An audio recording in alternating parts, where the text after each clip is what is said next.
Hi orange பிளட்ஸ், welcome to Rakesh Jenny 2.0. இந்த வீடியோவில் நம்ம என்ன பார்க்க போறோம்னா, சமீப காலத்தில் நம்ம சுச்சி அவர்கள் சுச்சி லீக்ஸை பத்தியும் அவரோட எக்ஸ்புருஷனான கார்த்திகை பத்தியும் நிறைய மேட்டர் சோஷியல் மீடியால அப்பட்டமா சொல்லிட்டாங்க. அதுலயும் முக்கியமா இந்த பயில்வான் ரங்கநாதன் இருக்கானே, அவன் மட்டும் கையில கச்சான் கத்தியால குத்தி கொன்னுடுவேன் நான், அப்படி இல்லைன்னா ஆளை வச்சு அடிச்சு பார்சல் பண்ணி கடல்ல தூக்கி போட்டுருவேன்.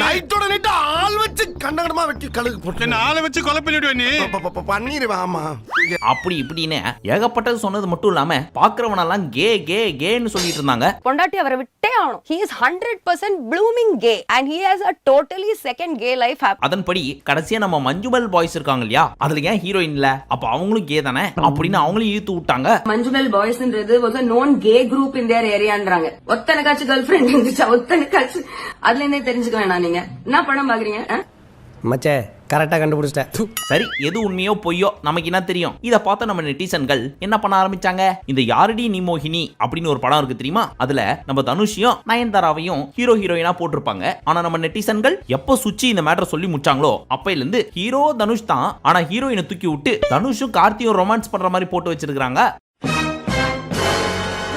எனக்கு தெரியாம இருந்து ப்ரோ, இப்போ அப்படி தோகலாம் கொண்டாடலான்னு வந்தேன் ப்ரோ. நானு எவ்வளவு பேர் தான் என்ன நோண்டுவீங்க? எல்லாருக்கும் என்ன பார்த்தா எப்படி இருக்குது, இலகாரமா இருக்குதா? இது மட்டுமா, நம்ம டிஎன் பார்த்து இல்லாதது பொல்லாததெல்லாம் சொல்லிட்டு இருக்காங்க. அதெல்லாம் கேட்கறப்போ அவர் மனசு எவ்வளவு வருத்தப்பட்டிருக்கும், மறக்க முடியல. அதெல்லாம் என்னென்னு டீடைலா பார்ப்போம். சோ இது லாஸ்ட் வீடியோவோட பார்ட் 2. ஒருவேளை நீங்க பார்ட் 1 பார்க்காம இருந்தீங்கன்னா மறக்காம பார்த்துட்டு வாங்க. டிஸ்கிரிப்ஷன்லயும் இந்த வீடியோவோட எண்ட் கார்ட்லயும் அந்த வீடியோவோட லிங்க் இருக்கு. சரி, இப்போ ஆரம்பிக்கலாங்களா? அதாவது இந்த வீடியோவெல்லாம் யூடியூப்ல பார்த்து முடிச்சதுக்கு அப்புறம் இன்ஸ்டாகிராம் பக்கம் போனீங்கன்னாவே 10 ரீலுக்கு ஒரு ரீல் என்ன தெரியுமா வருது, இந்த யாரடி நீ மோகினி படத்துல இவங்க ரெண்டு பேரும் ஒரு சில சீன்ஸ்ல சேர்ந்து இருக்கிற மாதிரி இருக்கும். அத லவ் பிஜிஎம்லாம் போட்டு வேற மாதிரி காமிச்சிட்டு இருக்காங்கப்பா.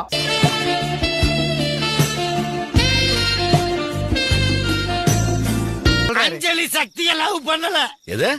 தெரிஞ்சுக்கிட்டீங்களா? இப்ப புரியுதா?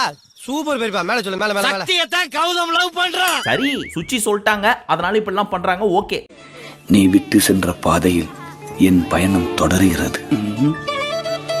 அவசரம்.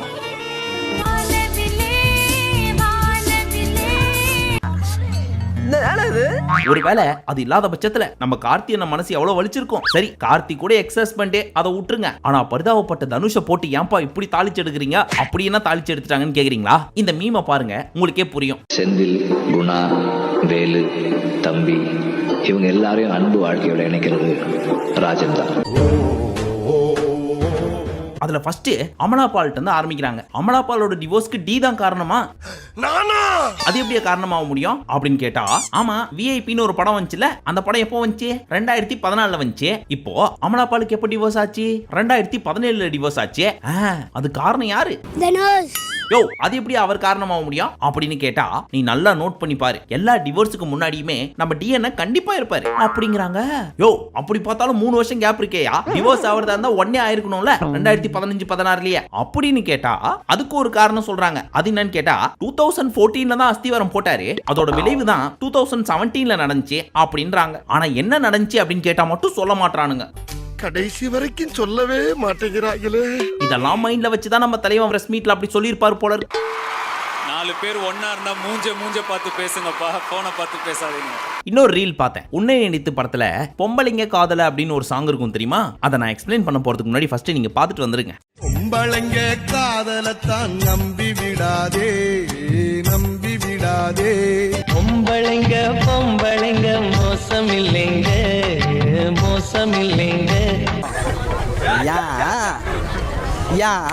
சோ இதுல பாத்தீங்கன்னா டிவோர்ஸ் ஆனவங்க, இன்னும் கல்யாணமே பண்ணிக்காதவங்க எல்லாரும் லிஸ்ட்ல இருக்காங்க. இந்த மாதிரி ஏதாவது போட்டிருந்தா கூட பரவாயில்ல. ஆனா ஃபர்ஸ்ட் அமலாபால் சொன்னா தெரியுமா, அதுக்கு அடுத்தபடியாக சம்பந்தமே இல்லாம டிடியை உள்ள கொண்டு வராங்க. ஏன்பா, அவங்க ஹீரோயின், டிடி டிவில வர்றவங்க தானே, அவங்களை என்னப்பா பண்ணிருக்க முடியும் தனுஷ் அப்படின்னு கேட்டா, அதெல்லாம் காரணம் இருக்குமாமே அப்படின்னு சொல்லி சுச்சி லீக்ஸ்ல இந்த போட்டோ லீக் ஆச்சு தெரியுமா? அதையும் அந்த சுச்சி லீக்ஸ பண்ணதே தனுஷ் அண்ட் கார்த்தி தான். அப்ப டிடியோட பிரிவினையில இவருக்கு ஒரு பங்கு உண்டுன்னு தானே அர்த்தம் அப்படிங்கிறானுங்க. என்ன ஒரு புத்திசாலித்தனம். இதெல்லாம் பாக்குறப்போ டிஎன்னுக்கு என்ன ஆறுதல் சொல்றதுன்னே தெரியல. ஆனா எங்க அண்ணன் கெத்து இது எல்லாத்தையுமே கேட்காத மாதிரி எப்படி நான் உண்டு, என் வேலை உண்டு, என் படத்தோட ஷூட்டிங் உண்டுன்னு போயிட்டே இருக்காரு பாத்தீங்களா? தில்லுனே அந்த மனதுதான் கடவுள். வெயிட் லிஸ்ட் இன்னும் முடியல. ஃபர்ஸ்ட் அமலா பால், ரெண்டாவது டிடி, அடுத்தது ஹீரோஸ் பக்கம் வருவோம் அப்படிங்கிறாங்க. அதெல்லாம் யாருன்னு கேட்டா ஃபர்ஸ்ட் சமீபத்துல பிரிஞ்ச ஜிவி பிரகாஷன் சைந்தவி, அதுக்கும் நம்ம டி என்ன தான் சொல்றாங்க. ஏன்னு கேட்டா ஆமா ரொம்ப நாளைக்கு முன்னாடி இவங்க சண்டை போட்டு படம்லாம் பண்ணாம இருந்தாலும் இப்போ தி பெஸ்ட் ஃப்ரெண்ட்ஸ் தானே. நடுவில் கொஞ்சம் ரொம்ப மிஸ் பண்ணேன் ஜிவி. ஆனா புதுசா ஒன்னு கிரியேட் பண்றாங்க. அது என்னன்னு கேட்டீங்கன்னா பேச்சுலர் அப்படின்னு ஒரு படம் வந்து தெரியுமா, நம்ம ஜிவி பிரகாஷோட படம். அந்த படத்துல அவருக்கு ஹீரோயினா ஒருத்தவங்க நடிச்சாங்க தெரியுமா, திவ்யா பாரதி அப்படின்னு சொல்லிட்டு. அவங்கள இவரோட கோத்து விட்டுட்டு இருக்காங்க. எனக்கு உன் மேலதான் ஒரு சந்தேகம். ஏன் மேலையா பெருசு? இந்த பஞ்சாயத்தை கலைக்கப்பட்ட பாடு எனக்கு தான் தெரியும். தேவையில்லாம சிறுத்தைய சுரண்டி பாக்க. ஏன் அப்படின்னு கேட்டா இன்ஸ்டாகிராம்ல நம்ம ஜிவியோட ஸ்டேட்டஸ் என்ன ஃப்ளை ஹைன்னு போட்டிருக்காரு. சரி, இப்போ திவ்யா பாரதி இருக்காங்கல்ல, அவங்களோட இன்ஸ்டாகிராம்ல என்ன போட்டிருக்காங்க, வைப் ஹை அப்படின்னு போட்டு அவர் போட்டிருந்த அதே சிம்பிளை போட்டு வச்சிருக்காங்க. ஓ அப்படியா விஷயம்? என்னடி உரசுது? என்ன உரசுது? டரல்ரா கண்டி ஃப்ளோ அப்படி நம்ம சொல்லப்பா இந்த மாதிரி ரீல்ஸ்ல வருது. அதெல்லாம் சரி, இதுக்கும் டிஎன்னுக்கும் என்ன சம்பந்தம் அப்படின்னு கேட்டா சம்பந்தம் இருக்கோ இல்லையோ அதெல்லாம் எங்களுக்கு தெரியாது. ஆனா யாரு பிரிந்தாலும் அதற்கு காரணம் டிஎன் தான் அப்படின்னு தான் நாங்க கிரியேட் பண்ணுவோம் அப்படின்னு சொல்லி நம்ம மக்கள் பண்ணிட்டு இருக்காங்க. உங்களுக்கு என்ன வேற வேலையா கிடையாதா? இப்ப பார்த்தாலும் சும்மா என்னையே நோண்டிக்கிட்டு இருக்கீங்க. சரியா, உங்க படியே வரோம். அமலா பாலு, டிடி, ஜிவி பிரகாஷ் இவங்க எல்லாம் ஏதோ ஒரு வகையில கனெக்ட் ஆகுறாங்க. அது எல்லாத்துக்குமே டி தான் காரணம் அப்படின்னு சொல்றீங்க. பட் எப்படி டி காரணம் அப்படின்னு சொல்லுங்க அப்படின்னு கேட்டா ஆமா இப்ப தன்னோட மனைவியோட சேர்ந்து இல்ல ஒன்னாச்சா. சரி, அப்புறம் இவரோட பெஸ்ட் ஃப்ரெண்டான கார்த்தி இருக்கார் இல்லையா, அவரையும் பிரிச்சு விட்டாரு. சாரி.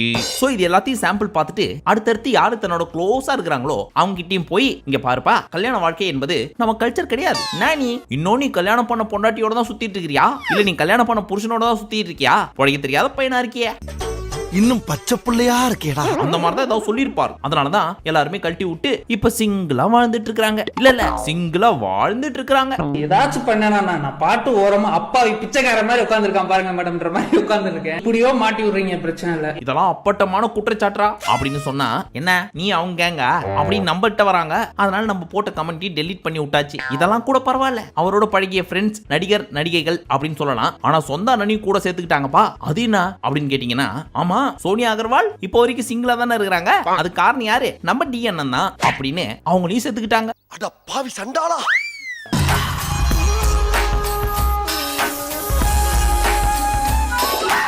சோ ஒட்டு மொத்தத்துல இந்த உலகத்துல எங்க டிவோர்ஸ் ஆனாலும் இப்போதைக்கு thanking you yours obediently D அப்படின்னு தான் போடுறாங்க நம்ம நெட்டிசன்கள். இல்லண்ணே எனக்கு வேலை வெட்டி இல்ல. சரி, இப்ப இந்த வியாபாரம் தான் ஓடிக்கிட்டு இருக்கு. ஆனா நீங்க என்ன வேணா போட்டுக்குங்க, இந்த காதால வாங்கி அந்த காதால விடுங்கன்னு அந்த காலத்துல சொல்லியிருப்பாங்க. ஆனா நான் இந்த காதால வாங்கி இந்த காதாலேயே விடுவேன், ஏன்னா இன்னொரு காது ஃபுல்லா பிஸியா இருக்குது, விடுறதுக்கெல்லாம் டைம் இல்ல அப்படின்ட்டு நம்ம டிஎன் போயிட்டே இருக்காரு. என்ன பேத்தலமா பேசாம இருக்கீங்க? தனுஷ் 90s கிட் மாதிரி தான் பிஹேவ் பண்றான். அவன் பூமர், கொஞ்சம் மெச்சூரிட்டி இருக்கா அவன் பிஹேவியர்ல கிடையாது. இவனை கொன்னிடலாமா? ஆனா ஒண்ணுப்பா, ஒரே ஒரு இன்டர்வியூ ஒரு 1 ஹவருக்கு கொடுத்தாங்க. அதுல பாத்தீங்கன்னா டீல ஆரம்பிச்சு கேரளால இருக்கிற மஞ்சு மேல பாய்ஸ் வரைக்கும் காலி. இன்னும் ஒரே ஒரு இன்டர்வியூ கொடுத்தாங்கன்னு வச்சுங்க, என்டையர் இந்தியன் சினிமா இண்டஸ்ட்ரியே நம்ம வீட்டு பக்கத்துல டிரைனேஜ் சாக்கடெல்லாம் ஓடிட்டு இருக்கும் தெரியுமா, அதுல பிளாஸ்டிக் கவரு, பழைய சோப்பு டப்பா அண்ட் காயலாங்கடையில இருக்கிற ஏகப்பட்ட ஐட்டம்ஸ் ஓடிட்டு இருக்கிற மாதிரி இந்தியன் சினிமா இண்டஸ்ட்ரியும் ஓடிட்டு இருக்கும். 4 லைன் கொக்கைன் அடிச்சிட்டு வரான்றது எல்லாருக்குமே தெரியும். இருக்குங்க ட்ரக் கல்ச்சர் இப்போ கோலிவுட்ல. Sarathkumar is trying to fight it. But Suchi கொடுத்த இன்டர்வியூவை பார்த்து நம்ம நெட்டிசன்கள் இன்ஸ்டாகிராம்ல வளைச்சி அடிக்க, அதை பார்த்து நம்ம சுச்சி கடைசியா என்ன சொல்லிருக்காங்க அப்படின்றத நீங்களே பாருங்க. இன்டர்வியூல நான் வந்து தம்ப்லைன்ல அவங்களுக்கு சௌரியமா போட்டுறாங்க. சோ யூடியூப் சேனல்ஸ் எதுக்குமே நான் இனிமே இன்டர்வியூஸ் கொடுக்க போறது இல்ல. ஐயோ எக்கோ பண்றதெல்லாம் பண்ணிட்டு சொல்றதெல்லாம் சொல்லிட்டு லாஸ்டா இனிமே இன்டர்வியூவே கொடுக்க மாட்டேன் அப்படின்ட்டு அபேஸ் அவரை பத்தியா நீ பெரிய ஆளுக்கா நீ. ஒட்டு மொத்தத்துல வாழ்க சுச்சி அவர்கள், வாழ்க சுச்சி லீக்ஸ் அப்படின்னு சொல்லி இந்த வீடியோவை முடிச்சுக்கலாம். இந்த ரீல்ஸ் மீம்ஸ் எல்லாம் பார்த்து உங்க மனசுல என்ன ஓடிட்டு இருக்கு அப்படின்றத பச்சையா கமெண்ட்ல சொல்லுங்க. அப்புறம் அவங்க சொன்னாங்க இவங்க சொன்னாங்க நான் கமெண்ட்ல படிச்சேன் அப்படின்னு சொன்னியே, அதெல்லாம் உண்மையா அப்படின்னு யாரும் கேட்ட கூடாது அப்படின்றதுக்காக தான் ஒவ்வொரு ரீல்ஸ் கீழயும் இந்த கமெண்ட் எல்லாம் டிஸ்ப்ளே பண்ணோம். இதுல இருந்து நாங்க என்ன சொல்ல வரோம் அப்படின்னா, இதுல எதுவுமே நாங்களா சொல்லவே இல்லை என்பதை ஆணித்தனமாக சொல்லிக்கொண்டு இந்த வீடியோவை நிறைவு செய்கிறோம். மீண்டும் உங்களை அடுத்த வீடியோவில் சந்திக்கும் வரை நன்றி, வணக்கம், நமஸ்தே, நமஸ்கார்.